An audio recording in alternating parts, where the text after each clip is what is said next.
Hello folks, welcome back. In this video, we are going to discuss additional methods you can use with Selenium's select class. Okay, now we've already discussed how to select values and how to deselect values and so on, but there are some other methods that you probably will use in your projects. For example, the get first selected option. Okay, we'll go ahead and talk about that. The is multiple method as well, and then the get options method. Okay, so first let's talk about the get first selected option. So this method, what it does is it retrieves the first selected option of a dropdown. Sometimes you may have to run a test case or execute a test case where you have to verify that a certain value is selected by default. Okay, and that's when you would use this method. Okay, now we are not going to do any assertions or verifications here in these videos yet. We're going to save that till later. We're going to come back and we're going to do verifications. Okay, so in this code here, what you'll see me do is I'm just going to print the text of that selected option. Now here's the thing though, if the dropdown has a few selected options by default already. When I say default, that means when you open the page, they were already selected. Well, this method will only return you the first selected option and not the other selected options. Okay. Now, again, this method is very useful only when you want to verify that a certain value was selected, but only one value. Okay, it will work very good, but it's not going to work if you have multiple selected options by default. Okay, let's go ahead and take a look and see how this works. So I went ahead and created a class here called additional select class methods. Okay, and inside the main method I copied the same code from the previous video, and we're using this URL here for this video. For now, we're navigating to this website. I am initializing dropdown, okay, with this web element here. As we discussed in the previous video, I'm creating an object of select class here and passing the web element here as an argument to this constructor, and then here I am retrieving the first selected option. Okay, so let me go ahead and take you back to this page that we're looking at. So this is the dropdown that I'm interacting with. It's a multi-select dropdown as we discussed in the previous video. You see by default the first option 1 was already selected by default. Okay, so what I'm expecting this code to do is what I'm doing is I'm using the get first selected option, and if I hover over it, okay, VS Code tells me that this returns a web element, and that's why I assigned it to a web element. So I gave it a reference variable here called first selected option. Okay, and what I'm doing in line 33 is I'm printing the text of that element. Okay, using Selenium's get text method. Okay, so what we are expecting to see here is we're expecting to see Selenium print the text of this element here, whatever element this is. Okay, and this would be the first selected option. Okay, so let's see if this works the way we think it would work. Let's go ahead and run this program. The browser opens, maximizes, and let's go back and see what we see here. Yes, you can see in the debug console, okay, that one displays here. Okay, the option 1, this is the first selected option. Is that true? Yes, it is. Okay, this is the already first selected option. Now, again, this is good if you want to verify just one option, right? But not when you have other options selected, because there really is no way right now to verify that other options are selected in a multi-select dropdown using just one method. Okay, so that's when you would have to use this method. It's a very good method to use. Again, if you need to verify that only one option has been selected from a multi-select dropdown by default. Okay, so I'm gonna go ahead and close this browser. So that's what this method does. Okay, so I'm gonna go ahead and comment this out. Let's move on to the next method here. I'm gonna uncomment these two lines of code, 36 and 37.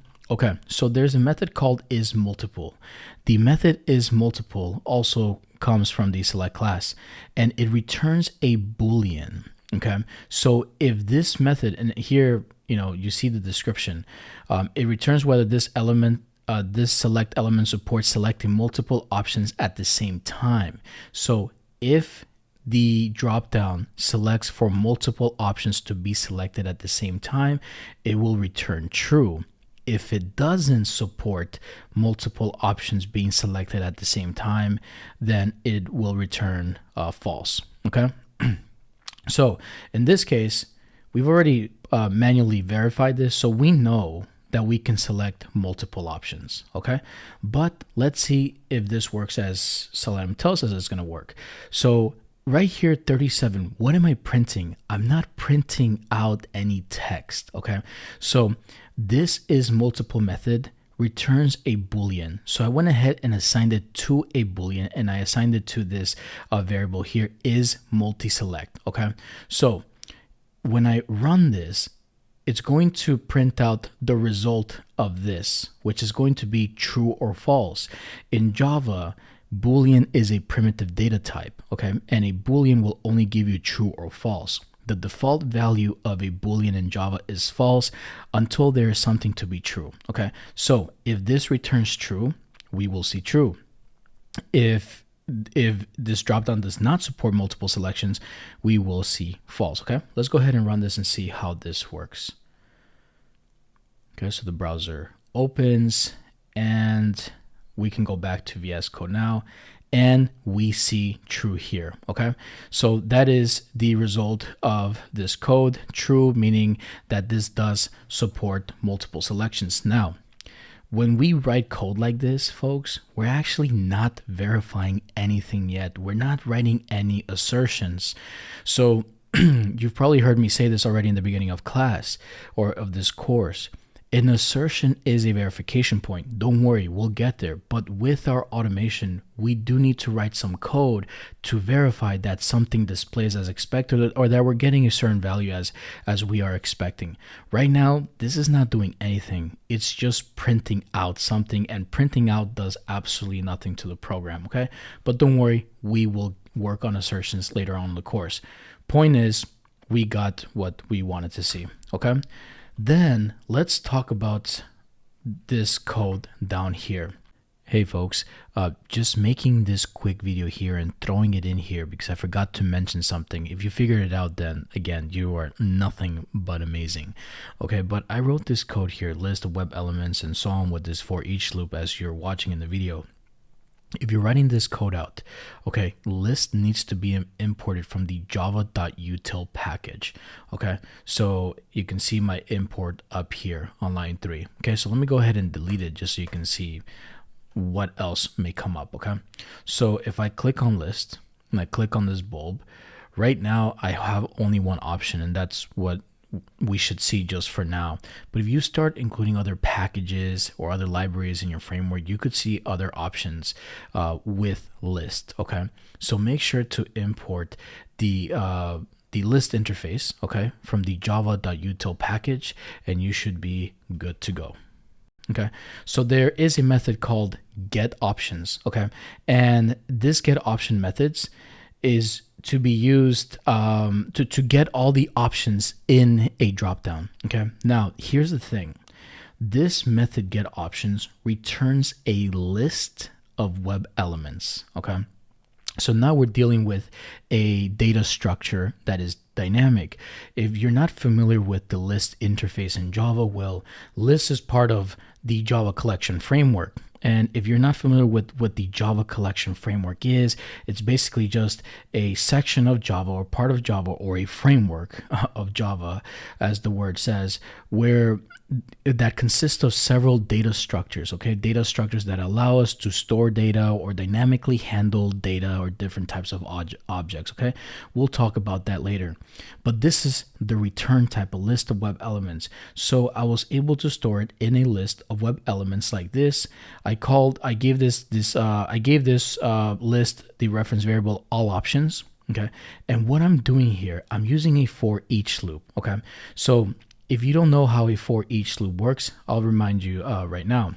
So a for each a for each loop, also known as an enhanced loop, okay, starts from the very beginning of the data structure and iterates or loops all the way until the end of the data structure. Unlike the other for loop, you actually need to declare a counter variable declaration, a Boolean expression, and then the increment or decrement statement, and then you can go ahead and do what you want to do. Well, with the for each loops or enhanced loops, you don't need to do that. They're actually very convenient. Again, it starts from the very beginning of the data structure and it loops all the way or iterates all the way until the end of the data structure. If this doesn't make so much sense right now, don't worry about this. Don't let this discourage you or anything. But point is this: I'm using a for loop to get the text of all of those options. Okay, so let's discuss what's going on right here in this block of code. So with the for each loop, the first keyword you want to write is the type. You want to specify the type that you want to loop through. Okay, and with this data structure here, or this list, we are declaring a list of web elements. So we want to loop through a list of web elements. So here, this is the type. We specified this type here. If this was like a list of strings, we would put string here, okay, and so on. And then here, you see how I'm calling it option? Well, I'm making it singular. This is just a reference variable. You can call this whatever you want, okay? I'm just calling it option, singular, okay, and I'll talk about why in just a moment. And then we need a colon right here. And then lastly, we need to call the variable, well, the data structure, okay? So that's what we're calling here, okay? The variable that holds the data structure here, okay? So the way this loop works is at the first loop, Java gets the data structure and it gets the first item, the first element of that data structure and assigns it to this right here. Then Java goes inside the block of code and does whatever we want it to do. So what are we doing? We are getting that option and we are getting the text of that element, okay? So this is going to loop through the whole list of web elements and is going to print the text of those options one by one, okay? Let's go ahead and run this and see if this works. As expected, so the browser opens, maximizes, and I think we should be good. So let's go back to VS Code and you see the console here, okay? Every single option printed out here. This is the text of every single option in this dropdown, okay? So let's talk about when you would need to use this. Well, this is just a convenient way of retrieving the text of all options in a dropdown just using a for loop. There are different ways you can get this. You can just go in there, inspect each option individually, get the text, but you're going to be writing a lot of code, okay? And you don't want to do that. That's how you start to write code that's very inefficient. So you will have to do this when you have a test case where you need to verify that certain values are displayed in a dropdown, okay? That's when you would have, that's when this would help you out, okay? The get options method, okay? So let's go back and let's discuss this again. So additional methods from select class that you could use. Well, there's the method called get first selected option. This method will return you the first selected option of a dropdown. Now, this would be convenient only if you want to verify that a dropdown only has one value selected and you want to make sure that that certain value is selected. It gets kind of tricky when you're trying to use this method and you have other values that are supposed to be selected by default and you need to verify those options, but this method won't really help you there, okay? We will use this method later in the course when we actually start to automate some test cases, okay? So don't worry, we will use these. Then there's the is multiple method. Okay, this is a method to check if the dropdown supports multiple selections. Okay, now if the dropdown is a multi-select dropdown, it should return true if the dropdown allows you to select multiple values. Okay, if it doesn't, it will return false. Again, this method returns a Boolean meaning true or false. Okay, then we have a method called get options. Okay, and this method is used to get all available options in a dropdown. Okay, now it depends what you want to do with this. In this code, I'm simply just printing out the text of each of those elements in the drop or options in the dropdown. Later on in the class, we'll write some code where we have to verify values in a dropdown, and we will do some assertion where we are verifying these values together. Okay, so these are just some additional methods with select class that you could use.